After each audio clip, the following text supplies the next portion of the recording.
الحمد لله رب العالمين والصلاة والسلام على رسوله الأمين محمد وعلى آله وعلى أصحابه أجمعين.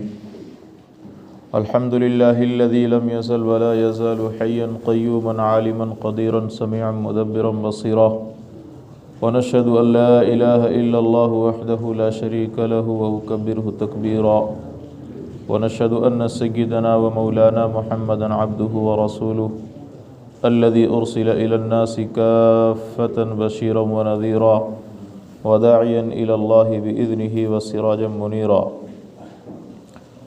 أما بعد فأعوذ بالله من الشيطان الرجيم. بسم الله الرحمن الرحيم.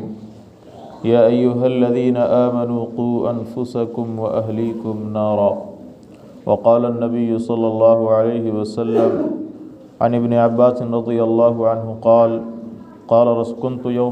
كنت خلف النبي صلى الله عليه وسلم يوما فقال يا غلام إني أعلمك كلمات احفظ الله يحفظك احفظ الله تجده تجاهك إذا سألت فاسأل الله وإذا استعنت فاستعن بالله واعلم أن الأمة لو اجتمعت على أن ينفعوك بشيء لم ينفعوك إلا ما قد كتبه الله لك ولو اجتمعوا على أن يضروك بشيء لم يضروك إلا ما قد كتبه الله عليك. جفت القلم ورفعت الأقلام وجفت الصحف أو كما قال عليه الصلاة والسلام. میرے محترم بزرگوں، دوستوں، عزیز ساتھیوں، اللہ رب العزت کا بے انتہا فضل ہوا کہ اللہ رب العزت نے ہمیں امت محمدیہ علی صاحبہا الصلاۃ والسلام میں پیدا فرمایا. مزید کرم یہ ہوا کہ ہمیں جمعہ کی نماز کے لیے دور دراز علاقوں سے اپنی مسجد میں آنے کی توفیق مرحمت فرمائی. اللہ جسے چاہتا ہے اپنے پاس بلاتا ہے، جسے چاہتا ہے اپنے یہاں سے دھتکارتا ہے. اس کو کوئی روکنے والا نہیں، اس کو کوئی ٹوکنے والا نہیں. خود قرآن کریم میں اللہ رب العزت نے فرما دیا لا يسأل عما يفعل وهم يسألون، کہ میں جو کروں نن کین آسک می، مجھ سے کوئی پوچھ نہیں سکتا کہ آپ نے یہ کیوں کیا، یہ کیوں نہیں کیا. میری مرضی، میں چاہوں تو بڑے سے بڑے گناہگار کو بھی اپنے پاس بلا لوں، اپنی مسجد میں بلا لوں، اور میں چاہوں تو بڑے سے بڑے عبادت گزار کو بھی اپنے یہاں سے، اپنے گھر سے دھتکار دوں، مردود کر دوں. شیطان کے بارے میں آپ نے سنا ہوگا کہ کتنا بڑا وہ عابد تھا، لیکن اللہ نے جب دھتکارا تو کیا فرمایا؟ فخرج، نکل جا، تو کیا ہے؟ رجیم ہے، لعین ہے، الی یوم الدین، قیامت تک تجھ پر لعنت برسائی جائے گی. تو اللہ رب العزت نے جو ہمیں مسجد میں اکٹھا فرمایا، یہ بھی اس کا کرم ہے، اس کا انعام ہے. اس پر ہمیں اس رب کا شکر گزار ہونا چاہیے، اس خداوند تعالیٰ کا احسان مند ہونا چاہیے. میرے دوستو، گزشتہ 2 ہفتوں سے بات پیرنٹنگ کے اوپر چل رہی تھی. اپنی اولاد کی تربیت ہم کیسے کریں. چند باتیں آئی تھیں سامنے، چند باتیں رہ گئی تھیں. یوں تو یہ ٹاپک بہت ہی ایکسٹینڈ کیا جا سکتا ہے، بہت ہی اسکوپ ہے اس کے اندر، وسعت ہے، گنجائش ہے، بہت ہی بڑا ٹاپک ہے، بہت ہی کشادہ مضمون ہے. لیکن میں انشاءاللہ اسے سم اپ کرنے کی کوشش کروں گا. چند باتیں آپ کی خدمت میں اس حوالے سے رکھنا آج مقصود ہے. چند ہفتوں میں یہ باتیں عرض کی جا چکی ہیں کہ جب بچے کی عمر 2-3 سال ہو جائے تو پھر خاص طور سے بچے کی تربیت پہ انسان کو دھیان دینی چاہیے. 3 سال 2 سال سے پہلے کی عمر کے بچوں کی تربیت کے حوالے سے یہ بات عرض کی گئی تھی کہ والدین کو زیادہ احتیاط برتنا چاہیے. جیسے کہ سلیکشن آف بیوی کے متعلق بات ہوئی تھی، اسی طرح حلال کمائی سے کیا ہے انسان اپنا پیٹ بھرے، تاکہ اس کے بعد جو رزق بچے تک پہنچے ماں کے دودھ کے ذریعے وہ بھی حلال ہو، اس کا اثر بھی بچے پر پڑتا ہے. لیکن جب بچے کی عمر 2 سال 3 سال ہو جاتی ہے تو بہت سارے سوالات بچوں کے ذہنوں میں آتے ہیں، بہت سارے ایسے کوسچن وہ کرتے ہیں جس کا کوئی سر پیر نہیں ہوتا ہے. اکارڈنگ ٹو اس، ہمارے نزدیک بعض دفعہ بچے پوچھ دیں گے کہ اللہ میاں کہاں ہے، اماں ہمیں کس نے بنایا، ابو ہمیں کس نے بنایا. تو سب سے پہلے ایک چیز دھیان میں رکھنی چاہیے ہمیں، اور وہ یہ ہے کہ لیٹ ہر اور ہم ask any thing and any question, کہ جو چیز بھی وہ پوچھیں ہمیں ان کو پوچھنے کی کھلی اجازت دینی چاہیے، کھلی چھوٹ دینی چاہیے۔ عام طور پر دیکھا کیا جاتا ہے ہمارے یہاں کلچر میں کیا ہے کہ اگر کسی بچے نے کوئی ایسا ویسا سوال کر دیا تو فوراً اسے ڈانٹ کر کے چپ کر دیا جاتا ہے کہ یہ سوال کرنے کے لائق نہیں ہے، یہ گستاخی ہو جائے گی، ایسے سوال نہیں کرتے ہیں۔ تو آپ نے اسے ڈانٹ کر چپ تو کر دیا، خاموش کر دیا، لیکن یاد رکھیے اس کے دل میں اٹھنے والا، پیدا ہونے والا جو سوال ہے وہ بڑھتا چلا جائے گا۔ وہ اشکال پیدا جو ہوا ہے وہ ختم نہیں ہوگا آپ کے ڈانٹنے سے۔ بچے کو اس کا جواب چاہیے، اس کا آنسر چاہیے، اس کا سولوشن چاہیے۔ کئی دفعہ بچے، کیونکہ بچہ تو بچہ ہے، اس کے ذہن میں کئی طرح کی باتیں آتی ہیں، ابھی لرننگ پروسیس اس کا اسٹارٹ ہوا ہے، اس نے ابھی سیکھنا شروع کیا ہے، اور اس کا پہلا مکتب، پہلا مدرسہ ماں کی گود ہے، باپ ہے، گھر کا ماحول ہے، وہ گھر کے انوائرمنٹ کو دیکھتا ہے کہ گھر میں کیا چل رہا ہے، لوگوں کے اخلاق کو، لوگوں کے بیہیویئر کو دیکھتا ہے۔ تو سب سے پہلی بات تو بچے نے جو سوال کیا ہے، ٹرائی ٹو گیو ہم answer as much as possible, جتنا ممکن ہو سکے اس کا جواب آپ دینے کی کوشش کریں۔ اسے بتائیں کہ بیٹا اللہ تعالیٰ کسی کو پیدا نہیں کرتا ہے، اللہ تعالیٰ نے سب کو پیدا کیا، اللہ کو کسی نے پیدا نہیں کیا ہے، قرآن کریم اللہ کی کتاب ہے۔ موٹی موٹی باتیں اسے سمجھائیں، اسے بتائیں، تو اس سے کیا ہے بچے کا ذہن اس جانب مائل ہوگا کہ ہاں چلیے ابا جان نے یہ سمجھایا ہے، اس کا جواب یہی ہوگا۔ بعد میں جب عمر اس کی بڑھے گی تو ہی ول ریئلائز، اسے احساس ہو جائے گا کہ دس از دی رائٹ آنسر، یہی کیا ہے صحیح جواب ہے۔ بہت سارے سوالات بچے اس طرح کرتے ہیں۔ دوسری بات یہ ہے کہ بچے، یاد رکھیے بچے جو ہے اگر آپ ان کو ڈانٹ کر کے، مار پیٹ کر کے سکھانا اور سمجھانا چاہتے ہیں، that is totally impossible for them to teach اینی تھنگ، یہ ان کے لیے ناممکن ہے۔ اگر آپ کسی بچے کو یہ بتا رہے کہ نماز پڑھو ورنہ میں ماروں گا، تمہارا کھانا بند کر دوں گا، تمہیں گھر سے نکال دوں گا، ابو کی بات مانا کرو، امی کی بات مانا کرو، تو یاد رکھیے میرے بزرگوں یہ چیز بچے پر غلط اثر انداز کرے گی، اس کا ایفیکٹ غلط طریقے پر ہوگا، نیگیٹیولی ہوگا۔ اس کے ذہن میں یہ بات آئے گی کہ کسی کمزور کو سمجھانے کے لیے طاقت کی ضرورت پڑتی ہے۔ اب یہ تھنکنگ جب ڈیولپ ہوگی تو یہی کام وہ کرے گا بڑھنے کے بعد، اپنے سے چھوٹے بچوں کے اوپر ظلم کرے گا، اتیاچار کرے گا۔ تو اس کے سمجھانے کا طریقہ علماء لکھتے ہیں کہ اس کام کو آپ کر کے دکھائیے۔ اگر آپ کے والدین زندہ ہوں اور آپ چاہتے ہیں کہ آپ کے بچے کے اندر اچھے اخلاق پیدا ہوں، اچھے عادات پیدا ہوں، آپ کا بچہ متقی اور پرہیزگار بنے، تو فرسٹ آف آل آپ اپنے آپ کو امپروو کیجیے۔ ایسا نہیں ہو سکتا ہے کہ آپ موبائل پہ بات کرتے ہوئے ایسی تیسی اور تیری ڈیش ڈیش ڈیش خوب گالی وغیرہ دیں اور بچے کو سنائیں اور بچے سے یہ ایکسپیکٹ کریں کہ بچہ اپنی زندگی میں بڑھنے کے بعد گالی گپتا نہ کرے، دوسروں کی برائی نہ کرے۔ جب بچہ آپ کو غلط کام کرتے ہوئے دیکھتا ہے تو بچہ بھی وہی کرتا ہے۔ آپ نے دیکھا ہوگا ہر گھر کا یہ واقعہ ہے کہ ماں جب نماز پڑھتی ہے تو چھوٹی سی بچی جو ہوتی ہے وہ بھی اسکارف جو ہے اوڑھنی اوڑھ کر کے، اسکارف لگا کر کے ماں کی نقالی کرتی ہے۔ چھوٹا سا بچہ رہتا ہے وہ باپ کی نقالی کرتا ہے۔ تو کیوں کرتا ہے؟ کیونکہ اللہ تعالیٰ نے فطرت میں یہ چیز رکھی ہے کہ وہ کاپی کرتے ہیں۔ تو باپ بچوں کو سمجھانے کا بہترین طریقہ اور سب سے آسان طریقہ یہ ہے کہ وہی کام آپ کریں جو آپ بچوں کے لیے چاہتے ہیں۔ یہ نہیں ہو سکتا ہے کہ باپ تو کیا ہے شرابی ہو اور بچے کو سمجھائے کہ بھائی بیٹا دیکھو میں نے شراب کی عادت ڈالی، مجھ سے شراب چھوٹ نہ سکی، میں بہت افسوس کر رہا ہوں، تم سے میری گزارش ہے، میری ریکویسٹ ہے، ایک باپ کی التجا ہے کہ تم شراب نہ پینا۔ تو اس بات سے زیادہ امکان یہ ہے کہ بچہ یہ سمجھے گا چلو باپ نے تو کہہ دیا، والد نے تو کہہ دیا، لیکن ایک بار ٹرائی تو کرتے ہیں۔ آخر کیا بات تھی کہ باپ نے زندگی بھر نہیں چھوڑی؟ تو ایک بار کے چکر میں پھر وہ کیا ہے ڈرگ ایڈکٹ بن جاتا ہے، شراب کا عادی بن جاتا ہے۔ تو اس بات کا خاص خیال رکھنا چاہیے کہ بچوں کے سامنے وہ کام ہم کر کے دکھائیں، اپنے والدین کی عزت کریں، اپنے والدین کو سلام کریں، ایک ساتھ جب کھانا کھا رہے ہوں تو بچے کو سمجھائیں کہ جب والدہ ہے تو والدہ سمجھائے کہ جب تک نہیں ہاتھ لگاتے کھانے میں آپ کو نہیں لگانا ہے. اسی طرح باپ سمجھائے کہ جب تک امی جان لقمہ نہیں لیتی ہیں تب تک آپ کو ہاتھ نہیں لگانا ہے پلیٹ میں. آپ کو کھانے کی میز سے نہیں اٹھنا ہے جب تک کہ ابا جان نہیں اٹھ جاتے ہیں. اس طرح کیا ہے بچے کے ذہن میں ایک عزت ڈیولپ ہوگی والدین کے تئیں. وہ والدین کی عزت کرنا سیکھیں گے. والدین کی عظمت ان کے دل میں ہوگی. کب ہوگی؟ جب وہ اپنے بڑوں کو دیکھیں گے. وہ دیکھیں گے کہ ہمارے پیرنٹس جو ہیں وہ ہمارے گرینڈ پیرنٹس کی بہت زیادہ رسپیکٹ کرتے ہیں. جب وہ آتے ہیں تو انہیں سلام کرتے ہیں. جب وہ آتے ہیں تو ان کی چپلیں سیدھی کرتے ہیں, جوتیاں سیدھی کرتے ہیں. تو یہی ساری چیزیں ڈیولپ ہوں گی آپ کے بچوں میں.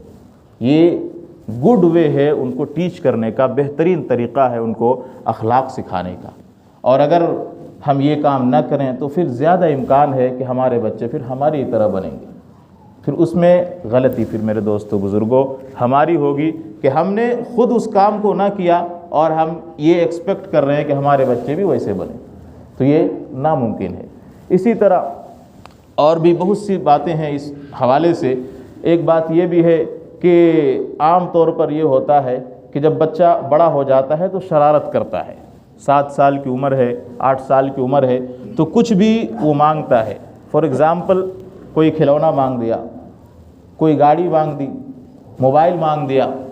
تو سب سے پہلی بات تو یہ ہے کہ اس کی خواہش کو آپ پوری کریں, لیکن صحیح کیا ہے غلط کیا ہے آپ جانتے ہیں. ہی ڈز ناٹ نو, اسے نہیں معلوم ہے. لہٰذا جو چیز اس کے لیے ہارمفل ہے, نقصان دہ ہے, ان چیزوں سے انہیں دور رکھیں بچوں کو. مثال کے طور پر اس نے ایک گاڑی مانگی آپ سے, کھیلنے والی جو گاڑی ہوتی ہے, آپ نے لا کر کے دے دی.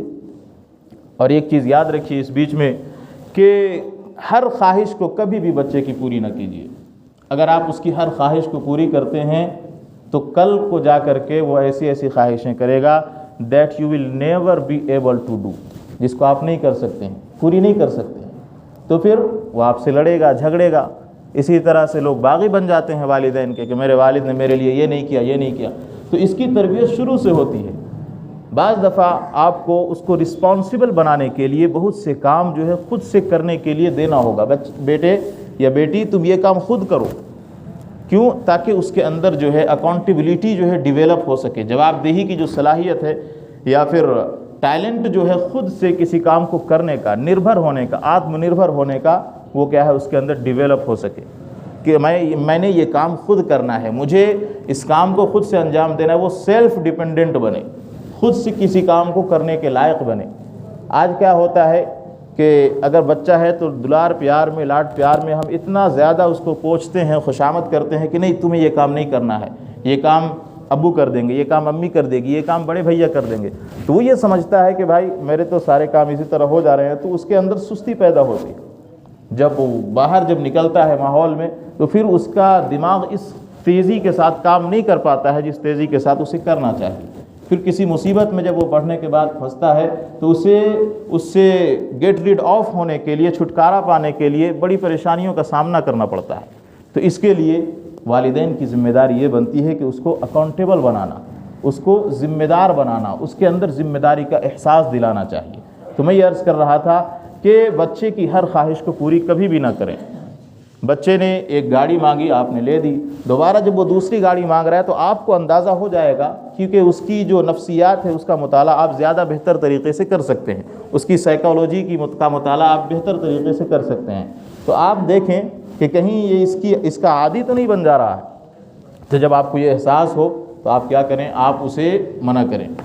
نہیں مانتا ہے, بچوں کی یہ عادت ہوتی ہے کہ وہ رونے لگتے ہیں اور انہیں معلوم ہے کہ how to convince our parent, ہمارے جو پیرنٹس ہیں ان کو کیسے منانا ہے. تو وہ رو دھو کر کے باپ کو ماں کو منانے کی کوشش کرتے ہیں. تو آپ کا کام یہ ہے کہ جسٹ اگنور دیم, ان کو اگنور کیجیے. اس نے سوال کیا کہ ابا مجھے گاڑی لے دیجیے, وہ گاڑی ٹوٹ گئی. اب آپ دیکھ رہے ہیں کہ یہ بار بار توڑ رہا ہے, بار بار توڑ رہا ہے, اس سے وقت کا بھی ضیاع اس کا ہو رہا ہے, اس کی پڑھائی میں خلل واقع ہو رہی ہے. تو پھر تھوڑے دنوں کے لیے آپ رک جائیں اور اس کا طریقہ یہی ہے کہ اس کی بات کو اگنور کریں, اس کی بات کو انسنی کر دیں, دوسری بات میں اسے ڈائیورٹ کرنے کی کوشش کریں, اس کے ذہن کو منتقل کرنے کی کوشش کریں. اگر منتقل ہو جاتا ہے تو ٹھیک ہے, اور نہیں ہوتا ہے تو پھر اگنور کریں. 1 دن 2 دن 4 دن جب بچہ دیکھے گا کہ ماں باپ تو ہماری بات نہیں مان رہے ہیں، تو پھر وہ خود سے خاموش ہو جائے گا۔ تو اس کے اندر جو ضدی پن تھا، ٹینٹرمز تھا، ناز نخرے تھے، وہ دھیرے دھیرے دبنے شروع ہو جائیں گے۔ یہ علماء لکھتے ہیں کہ اس عمل کو کرنے سے موسٹ پروبیبلی یہ امکان ہے کہ بچے کے اندر جو ضدی ہے، جو بیجا ضد ہے وہ ختم ہو جائے گی۔ پھر بچہ بھی سمجھ جائے گا کہ مجھے اپنے والدین سے وہی چیز مانگنی چاہیے جو ہمارے لیے ضروری ہے، ہمیں بار بار سامان نہیں توڑنا چاہیے۔ بعض دفعہ ایسا ہوتا ہے کہ بچے نے کوئی چیز مانگی، مثال کے طور پر موبائل ہے، اب موبائل کو ہم نے نہیں دیا، واپس لے لیا کہ نہیں موبائل سے تم نہیں کھیلو، حالانکہ ابھی تو خیر حالات الٹے ہیں، آج تو بچوں سے چھٹکارا پانے کے لیے موبائل ہی پکڑا دیتے ہیں کہ لو اس کو پکڑو اور اس ویڈیوز وغیرہ دیکھو۔ بدقسمتی کے ساتھ یہ کہنا پڑ رہا، افسوس کا عالم ہے، افسوس کا مقام ہے۔ اور موبائل میں بچے کیا دیکھ رہے ہیں کچھ بھی پتہ نہیں ہے ہمیں، کہاں جا رہے ہیں، کس ویب سائٹ پہ جا رہے ہیں، کچھ بھی نہیں معلوم۔ بچے ہیں بھائی، بچے کیا کریں گے؟ وہی بچے بڑے ہوتے ہیں، ان کا دماغ جو ہے آپ سوشل میڈیا کے ذریعے آپ اندازہ نہیں لگا سکتے ہیں کہ کتنا بڑا ہو چکا ہے ہم سے اور آپ سے۔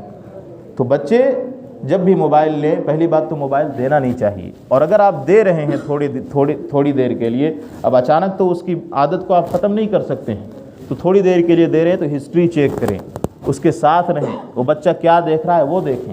یہ ساری چیزیں آپ کی ذمہ داری بنتی ہے کہ اس کی نگرانی کریں۔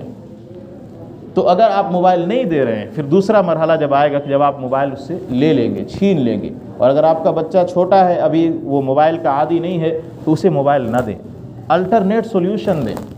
حدیث پاک میں بھی واقعات ملتے ہیں، نبی صلی اللہ علیہ وسلم جب بھی کوئی بات ایسی ہوتی تھی، جب منع فرماتے تھے تو اس کا الٹرنیٹ سولوشن دیتے تھے، اس کا متبادل طریقہ دیتے تھے۔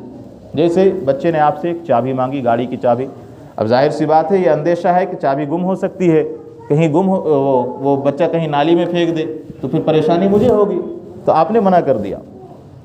منع کرنے کے بعد دوسرا کام جو ہے اس کا الٹرنیٹ سولوشن دینا ہے، اس کا متبادل حل تلاش کرنا ہے اور اس کو اس کے حوالے کرنا ہے۔ اور متبادل حل کیا ہے کہ بچے کو سمجھانا ہے کہ میرے بیٹے، بیٹی، منی، بابو، یہ چابی گاڑی کی ہے، اس سے آپ کھیلیں گے تو چابی گر جائے گی، کہیں یہ گم ہو جائے گی، پھر پریشانی ہوگی، گاڑی نہیں چلے گی، اس لیے میں آپ کو دوسری کی دوں گا، دوسری چابی دوں گا، آپ تھوڑے دن صبر کرو، پھر نقلی چابی اسے دے دیں۔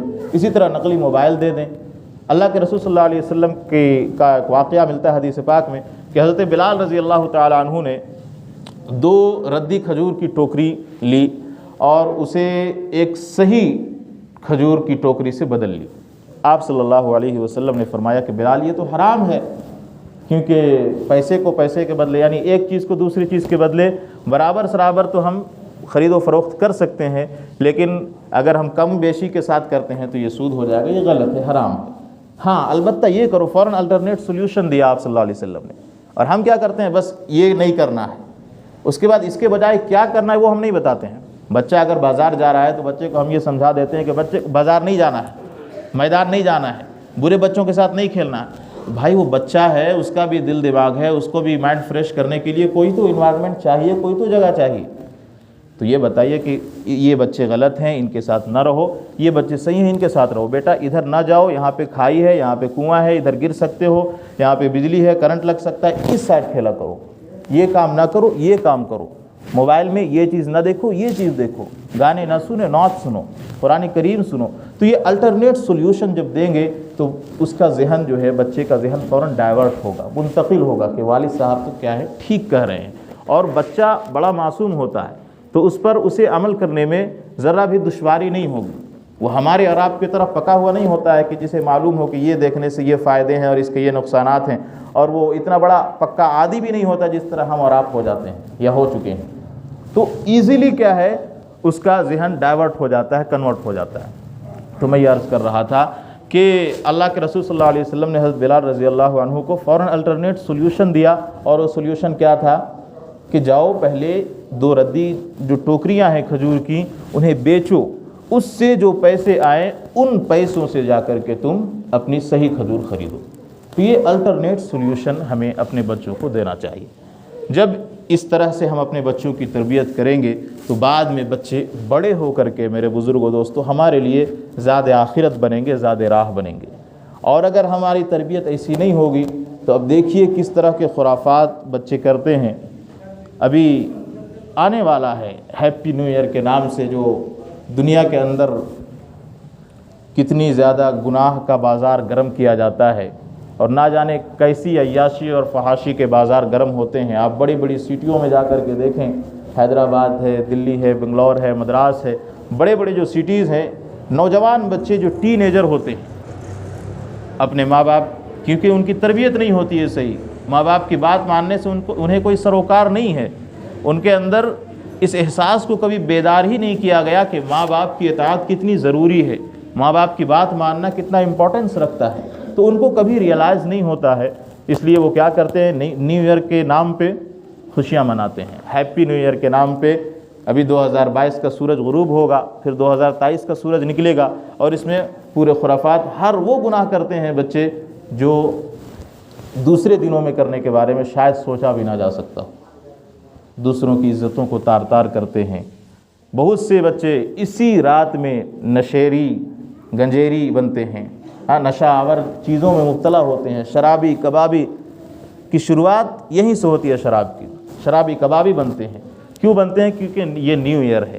تو یہ تھنکنگ جو ہے ڈیولپ کیسے ہوئی؟ یہ ہمارا کلچر تو نہیں تھا، لیکن چونکہ ہماری تربیت صحیح نہیں ہوئی، اس لیے ہم نے بجائے اس کے کہ ہمیں دوسروں کو اسلام بتانا تھا، انسانیت بتانی تھی، way of life, how to live in this world, یہ بتانا تھا کہ کس طرح زندگی گزارنی ہے، ہم نے کیا کیا کہ ان کے کلچر میں ہم کیا ہے حلول کر گئے، ان کے کلچر میں ہم چلے گئے، گھل مل گئے، اور ان کے کلچر کو ہم نے اڈاپٹ کر لیا۔ کیوں کیا؟ کیونکہ تربیت ہماری ویسی نہیں ہوئی۔ آج عیسائی ہے، ہندوازم ہے، جو بھی بڑے بڑے یہودی ہیں، سارے کے سارے لوگوں کی جو زندگی گزارنے کا جو طریقہ ہے وہ تقریباً ایک ہے، تھوڑا سا ڈیفرنس کے ساتھ۔ کچھ لوگ مندر چلے جاتے ہیں، کچھ چرچ چلے جاتے ہیں، کچھ اپنی عبادت گاہ میں جو ہے جاتے ہیں، یہ تو ٹھیک ہے، لیکن مزید جو گزارنے کے طریقے ہیں وہ تقریباً سارے ہیپی نیو ایئر منا رہے ہیں، ہیپی برتھ ڈے منا رہے ہیں۔ صرف اور صرف اسلام ایسا مذہب ہے جو ان تمام مذہبوں سے ڈیفرینشیٹ کرتا ہے، آپ کو الگ کرتا ہے۔ تو ہماری تو ذمہ داری یہ تھی کہ ہم انہیں ایمبیسڈر بنتے اسلام کے، ان کے سامنے اسلام کا اصل طریقہ پیش کرتے، اصل جو ہے زندگی گزارنے کا جو تحفہ اللہ کے رسول صلی اللہ علیہ وسلم نے ہمیں دیا وہ اسے پیش کرتے۔ لیکن ہماری تربیت نہ ہونے کی وجہ سے ہم نے ہیپی نیو ایئر منانا شروع کر دیا، اور کیا خرافات اس میں آج کے بچے نہیں کرتے ہیں، آپ خود سوچئے۔ اللہ کے رسول صلی اللہ علیہ وسلم، مذہبی طور پر تو ہمیں معلوم ہے کہ اس کا کوئی ثبوت نہیں ہے، رسول اللہ کے زمانے میں کئی بار جو ہے نئے سال آئے، آپ نے کبھی نہیں منایا۔ صحابہ کے زمانے میں کئی بار نئے سال آئے، آپ نے کبھی نہیں منایا۔ اس میں خوش ہونے کی بات ہی کیا ہے؟ آپ خود سوچیں، آپ کی زندگی سے 1 سال اور کم ہو گیا، اس میں خوش ہونے کی بات کیا ہے؟ آپ اس کی مثال سمجھیں کہ آپ کو جو ہے ڈیتھ پینلٹی ملی ہے، سزائے موت ملی ہے، 10 سال کی سزا قید با مشقت ہے، اس کے بعد آپ کو کیا ہے ہینگ کر دیا جائے گا، کروسیفائی کر دیا جائے گا۔ جج نے آپ کے متعلق فیصلہ سنا دیا کہ 10 سالوں کے بعد you will be hanged out in front of the people, you will be crucified, آپ کو پھانسی دے دیا جائے گا 10 سالوں کے بعد۔ اب ہر 1 سال کے گزرنے پر، 1 سال گزرا 9 سال بچ گئے، 1 سال گزرا 8 سال بچے، اب اس پہ وہ مجرم جو ہے خوشی منائے، ہیپی نیو ایئر کوئی منائے گا؟ آپ خود سے سوچیں، لاجیکلی آپ دیکھیں، وہ تو اسے تو اور خوف ہونا چاہیے، اسے تو ڈر ہوگا، اسے افسوس ہوگا کہ ہائے میں نے جو ہمارے 10 سال تھے اس میں سے بھی 2 سال ہمارے چلے گئے، 3 سال چلے گئے، 4 سال چلے گئے۔ تو بجائے اس کے کہ وہ خوش ہوگا، بجائے اس کے کہ وہ پارٹی سیلیبریٹ کرے گا، اسے ماتم کرنا چاہیے، اور وہ کرے گا کیونکہ اس کو اپنے سامنے موت نظر آ رہی ہے۔ تو جب یہ مثال ہے اور یہ حقیقت ہے تو یہی ٹھیک فارمولہ، سیم فارمولہ اپلائی ہوتا ہے یہاں پہ۔ جو ہماری زندگی بڑھ رہی ہے، ہم اپنے موت کے قریب ہو رہے ہیں، اپنی قبر کے قریب ہو رہے ہیں، اپنے حشر کے قریب ہو رہے ہیں، قیامت کے قریب ہو رہے ہیں، حساب و کتاب کے قریب ہو رہے ہیں، اللہ کے سامنے کھڑے ہونے کے قریب ہو رہے ہیں، جنت و دوزخ کے قریب ہو رہے ہیں، نہ جانے کہاں ٹھکانہ ہمارا ہوگا۔ تو بجائے اس کے کہ ہمیں ہیپی نیو ایئر منانا چاہیے، ہمیں تو رونا چاہیے کہ یا اللہ ہم سے جس طرح اس سال کو گزارنا تھا ہم نہ گزار سکے، جس طرح عبادت ہمیں اس سال میں کرنی تھی ہم نے نہ کی۔ ہم توبہ کرتے ہیں، توبہ تلہ کرنا چاہیے، اللہ سے گڑ گڑا کر کے معافی مانگنی چاہیے، یہ کام ہونا چاہیے۔ لیکن ہم نے تو سیلیبریشن کو جو ہے ایجاد کیا، بلکہ ان کے ساتھ ہم شامل ہوئے اور فحاشی کا بازار، عریانیت کا بازار ہم نے گرم کر رکھا ہے۔ ہر سال دیکھیے، دوسرے دن نیوز پیپر آپ اٹھا کر کے دیکھیے، کتنے لوگ ہیں، ایک ایک بائک میں 3 نوجوان سوار ہیں، شراب کے نشے میں دھت ہیں اور گاڑی چلا رہے ہیں، راستے میں ایکسیڈنٹ ہو جاتا ہے۔ اب آپ سوچئے ایسی حالت میں ایکسیڈنٹ ہونے کے بعد اس کا ٹھکانہ کیا ہوگا؟ اسٹریٹ اوے جہنم جائے گا، کیونکہ اس نے وہ کام ہی ایسا کیا ہے۔ اللہ کا قانون کہتا ہے، یہ اللہ کی مرضی ہے، ہو سکتا ہے اللہ معاف کر دے، لیکن اللہ کا قانون یہی کہتا ہے کہ وہ سیدھا کیا ہے؟ جہنم میں جائے گا۔ شراب کو حلال سمجھ لیتے ہیں، جس شراب کے بارے میں رسول اللہ نے جب منع فرمایا، صحابہ کے بارے میں آتا ہے کہ وہ بہت، ان سے بڑا ڈرگ ایڈکٹ کون ہو سکتا ہے؟ ان سے بڑا ڈرگ ایڈکٹ کوئی نہیں ہو سکتا۔ وہ صدیوں سال پرانی شراب پیا کرتے تھے، لیکن جب رسول اللہ نے منع فرمایا، قرآن کریم نے جب بتدریج گریجولی جب اسے بین کیا اور آخر میں آیت اتاری انما الخمر والمیسر والانصاب والازلام رجس، کہ شراب جو ہے گندگی ہے، ناپاکی ہے، تمام کے تمام صحابہ نے روایتوں میں آتا ہے کہ مدینے کی جو گلیاں تھیں اس میں شراب اس طرح بہہ رہی تھی جیسے کوئی ندی میں پانی بہتا ہے۔ تو ان کے اندر پیشن تھا عمل کرنے کا، فالو کرنے کا، وہ تھے ٹرو فالوور۔ ان کے اندر جذبہ تھا رسول اللہ کی اطاعت کرنے کا۔ ایک صحابی کے بارے میں آتا ہے کہ وہ سفر سے آ رہے، تجارت کے سفر سے آ رہے تھے، اور سارا مال جو ہے ان کا شراب ہی تھا، یعنی پوری پونجی شراب میں انہوں نے لگا رکھی تھی۔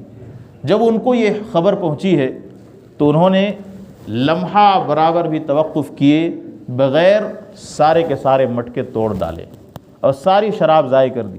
یہ نہیں سوچا کہ اس کے بعد میں اپنا بزنس کیسے کھڑا کروں گا، اپنی تجارت کیسے شروع کروں گا، اسے کیسے، اس سے سروائیو میں کیسے کر پاؤں گا۔ نہیں، رسول اللہ کا حکم آ گیا، اب ہمیں اس سے برطرف ہو جانا ہے، اسے خیر بات کہہ دینا ہے۔ تو یہ تھا صحابہ میں پیشن آف ایکشن، عمل کرنے کا یہ جذبہ تھا، کام کرنے کا، رسول اللہ کے حکموں پر عمل کرنے کا اللہ کے رسول نے انہیں سکھایا تھا، جذبہ تھا۔ آج تو ہم نام کے مسلمان ہیں، جن کے بارے میں کہا علامہ اقبال نے کہ شور ہے ہو گئے دنیا سے مسلمان نابود۔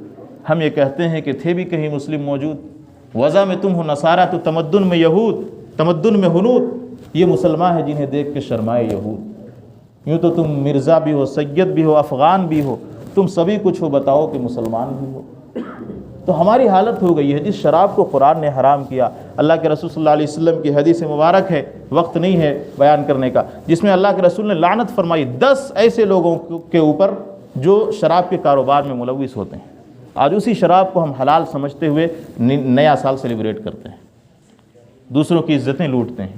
اگر ہماری ماؤں بہنوں کے ساتھ کوئی ایسا کرے تو ہمیں کیسا لگے گا؟ ہمیں سوچنا چاہیے قبل اس کے کہ ہم دوسروں کی بہنوں پر، دوسروں کی بیٹیوں پر غلط نگاہ ڈالیں، بری نگاہ ڈالیں۔ ہمیں اپنے دامن پہ دیکھنا چاہیے کہ بھائی ہماری بھی بہنیں ہیں، ہماری بھی بیٹیاں ہیں، اگر ہماری بہنوں بیٹیوں پر کوئی غلط نگاہ سے دیکھتا ہے تو ہمیں کیسا لگے گا؟ بھائی ہماری بھی غیرت ہے، ہم تو برداشت نہ کریں اور دوسرے کے اوپر جو ہے ہاتھ ماریں، یہ کہاں کا انصاف ہے؟ تو یہ ساری برائیاں میرے دوستو صرف اور صرف اس لیے ہوتی ہے کہ ہم نے تربیت اپنے بچوں کی نہیں کی، ہماری تربیت اچھے طریقے سے نہیں ہوئی۔ لہٰذا ہمیں اس بات کا خیال رکھنے کی ضرورت ہے کہ ابھی نیو ایئر آنے والا ہے، یہ ہمارا کوئی تہوار نہیں ہے، ہمیں تو اس پہ توبہ تلہ کرنا چاہیے، اللہ کے حضور گڑ گڑانا چاہیے کہ اللہ جو ہوا سو ہوا، اب میں توبہ کرتا ہوں، آئندہ آنے والی زندگی میں کوشش کروں گا، آئی ول ٹرائی مائی بیسٹ کہ میں اچھے طریقے سے آپ کی فرما برداری کروں، آپ کا اوبیڈینٹ بن کر رہوں، آپ کا فرما بردار بن کر کے رہوں۔ اللہ تبارک و تعالیٰ کہنے سننے سے زیادہ عمل کی توفیق عطا فرمائے۔